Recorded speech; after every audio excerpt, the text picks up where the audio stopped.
Oh.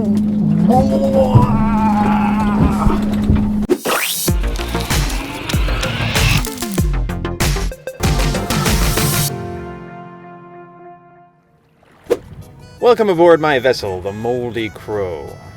Yeah, you know, since Dark Forces is no longer part of the extended universe, I figure Disney probably won't mind if I use the name. Anyway, it's summertime again. It's time for boating, bugs, and sunburn. You know what, let's just go back inside and play some old video games. This is probably fine like that. You know, back in the days of the PlayStation and the N64, the early days of 3D gaming, certain effects were just difficult to pull off realistically. This included particle effects like smoke and fire and explosions, but also water effects. I mean, to visualize water, you need transparency, reflectiveness, and even refraction. And in a video game, not only do you need to render those effects in real time, but generally you have to be able to interact with them. Wave Race 64 did a fine job of approximating these effects 20 years ago, and it basically served as a glorified tech demo for the fledgling N64. But what about its sequel for the GameCube, Wave Race Blue Storm? Does this title hold up in a similar way as basically a high-tech visual demo for Nintendo's brand new hardware? Well, let's take a look.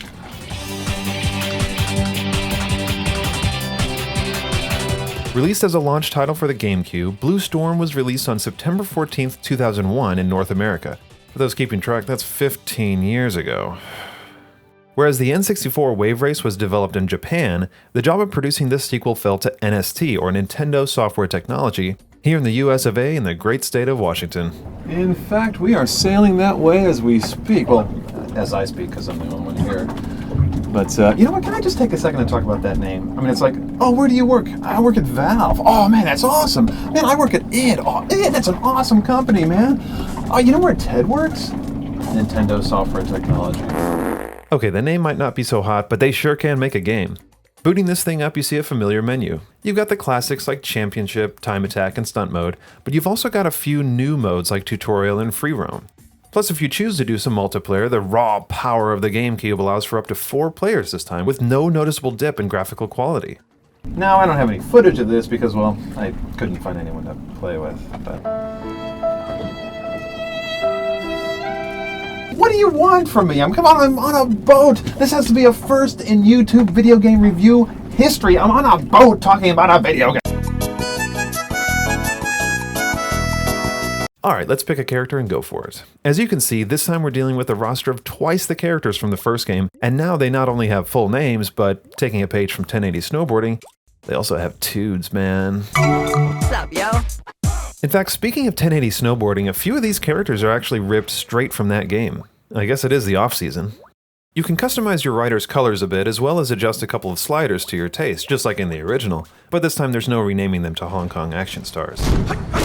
The tutorial mode is a welcome addition, and it holds your hand through learning each and every one of the aerial and on-watercraft stunts, of which there are many new ones in addition to the old favorites. Do a barrel roll! Free Roam is a new mode that allows you to just casually ride around the courses, testing your rider settings, but also taking in all the stunning details.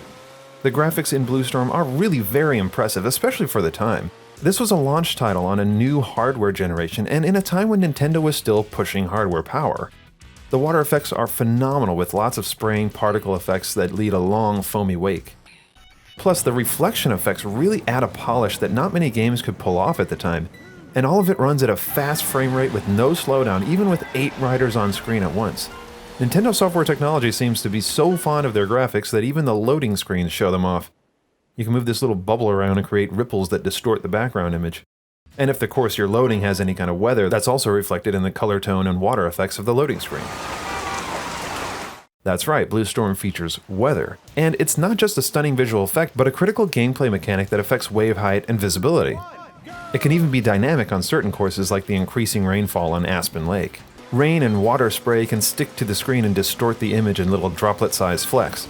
Weather is so critical to gameplay that the championship mode has been redesigned around it. You race on days, and you can pick which course you race on what day. You're given a weather forecast too, which allows you to plan your races around the weather. And the harder the difficulty, the more days with inclement weather you'll face. So let's say you're not very good at Ocean City Harbor. Well, Maybe you want to race that on a clear night with calm waves and save the crazy thunderstorm with 9-foot waves for a familiar course like Southern Island. Yeah, remember that one? Some courses have been lifted from the original and redesigned with new layouts and dynamics. Southern Island still features a dynamic tide that goes out a few feet with every lap, but there's also a crazy little shortcut that wasn't there before. Other courses that aren't direct lifts are still reminiscent of old courses and have similar aesthetics.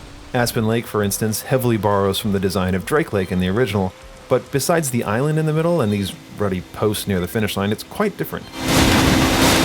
As with the original, there are a couple of courses that only show up on hard and expert difficulties. La Raza Canal is a super challenging course designed around narrow Venetian-style canals, and Strongwater Keep is a course around a Scottish-inspired fortress.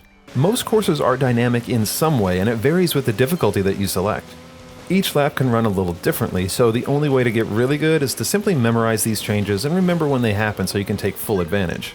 There are also plenty of hidden shortcuts to find in the game, so experiment and try smashing into stuff as well as hitting ramps. Gameplay is familiar with left and right buoys you have to maneuver around. With each buoy, your top speed increases a bit. Now when you fill up the meter, you're given a turbo that you can use whenever you want. You just earned a turbo! It's turbo time! Yeah, it's 2001, people, the year when this happened, so now every vehicle known to man needs to have a turbo.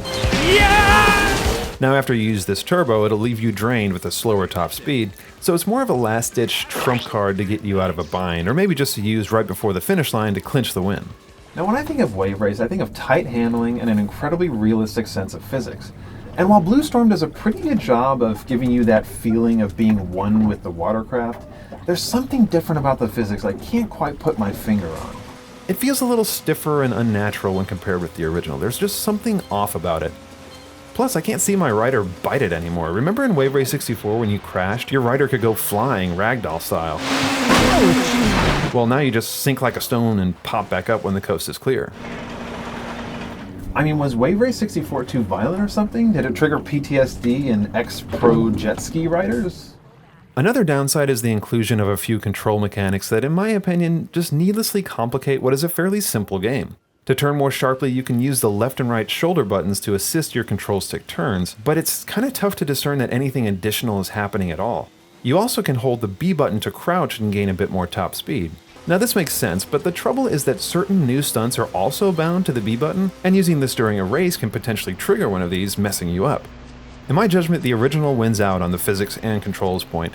I mean, have you seen a jet ski's controls? It's like there's literally an on button and a little analog throttle. I mean, how great would it have been if they had bound a trigger on the controller to the throttle, giving us more analog control?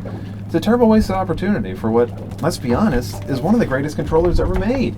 After you finish a race, feel free to watch a full replay of all 3 laps. You have some control of the camera here with the C-stick, and you can even change which rider you focus on. The stunt mode is back and more frustrating than ever. Now there are different sizes of rings that give you different point amounts, plus there's a Dude Bro Nitro boost ring. Time is short, it's really freaking hard, and I don't like it.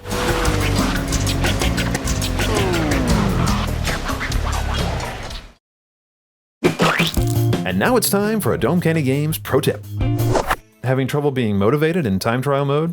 Then race a ghost! Ah! That's right, Blue Storm has added a feature where you can save a ghost of yourself anytime you finish a time trial race. Though for some reason your soul turns into a yellow helicopter. I'm pretty sure this has some profound theological implications. This has been a Dome Candy Games pro tip. But wait, it's time for another Dome Candy Games pro tip! You can change the viewpoint during a race by moving the C-stick up or down. Move it all the way up and you get a sort of second-person view. I found it more difficult to race like this, but the camera angle rocks side to side with the rider and gives you a great sense of speed. This has been another Dome Candy Games pro tip. The sound effects are great, and the music is a good mix of electronic and traditional, and while it maybe isn't as memorable as the original, it does a pretty good job of establishing a mood for each course. Plus, since Nintendo's new system made the jump to optical discs, it's really quite high quality.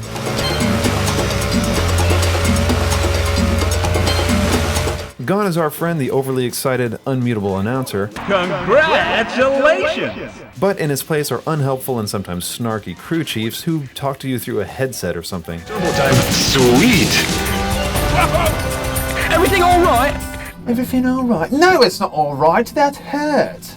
But guess what? You can turn the speech off game-wide. Ah, music to my ears.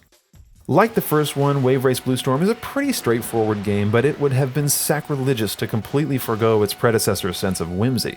You know what I'm talking about, the Dolphin. Okay, where riding the Dolphin in the first game required completing a somewhat tricky little skill challenge, this game simply requires a cheat code. Kinda lame, I guess, but let's check it out. Oh man, those tunes!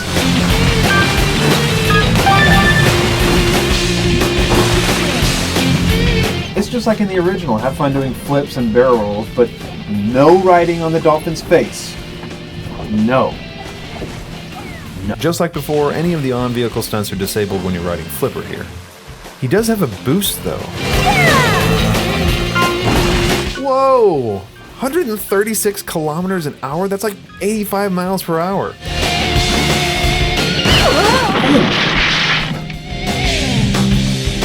And the other fun thing about this guy, as compared to our friend in Wave Race 64, is that you can take him on any of the courses in the game in free roam mode.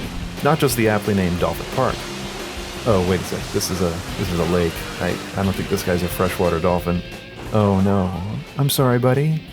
You okay? Wave Race Blue Storm does have a couple other Easter eggs up its sleeve. One is the existence of a secret wave zone in Dolphin Park. It's pretty easy to find since you can see these distant red markers at the western edge of the course. Boost out of bounds in that direction, and as long as you're fast enough, you're in. It's a small area, but it has consistent 9-foot waves to play around with, so it's kinda cool. Now for a crazy little cheat that was only discovered 9 years after the game's release, believe it or not.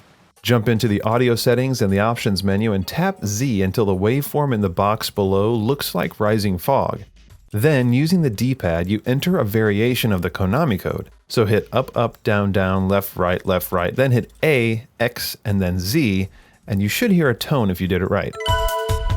Head into any race and pick Ryota Hayami. You have chosen poorly. Oh yeah, this is a thing. If you were any good, you could get a turbo by hitting the gas when the light goes green.